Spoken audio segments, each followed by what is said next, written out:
জানের চেয়ে সেই নবীকে, প্রাণের চেয়ে সেই নবীকে ভালোবাসিও মন যদি দিতে হয় নবীকে দিও।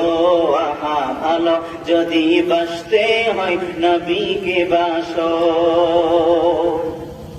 ফুলসিরাতের ফুলে যিনি দাঁড়িয়ে থাকবেন, দরুদ পড়া উম্মতেরই পার করিবেন।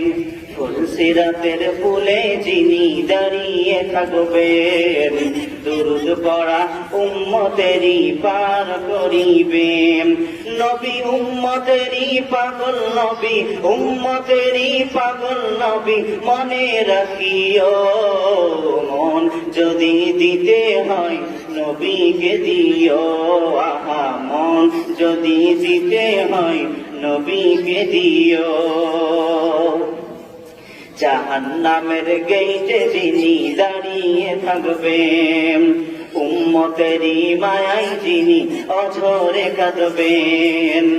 জাহান্নামের গেইটে যিনি দাঁড়িয়ে থাকবেন, উম্মতেরই মায়ায় যিনি অঝরে কাঁদবেন। নবী পাগলদের দিদার দিয়ে, পাগলদের দিদার দিয়ে ধন্য করিও মন যদি দিতে হয় নবীকে দিও। আহা প্রাণ যদি দিতে হয় নবীকে দিও। আহা মন যদি দিতে হয় নবীকে দিও। নবীকে ভালোবাসার দরকার আছে কি নাই বলেন? অবশ্যই আছে। এই জন্য রাসূলকে যদি ভালোবেসে থাকেন তাহলে হৃদয়ের সবটুকু ভালোবাসা উজাড় করে দিয়ে আবার রাসূলের প্রতি দরুদ শরীফ পড়েন সাল্লাল্লাহু, হয় না একসাথে একযোগে সাল্লাল্লাহু আলাইহি ওয়াসাল্লাম। এই মুহূর্তে যারা রাসূলের প্রতি দরুদ পড়লেন তারা লাভবান হলেন নাকি ক্ষতি?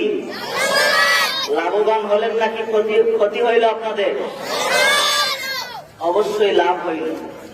যারা এখানে বসার পরেও যারা পড়তে পারেননি তাদেরই লস হইল, আর যারা এই মজমাতে নেই তাদের কথা তো বাদই দিলাম।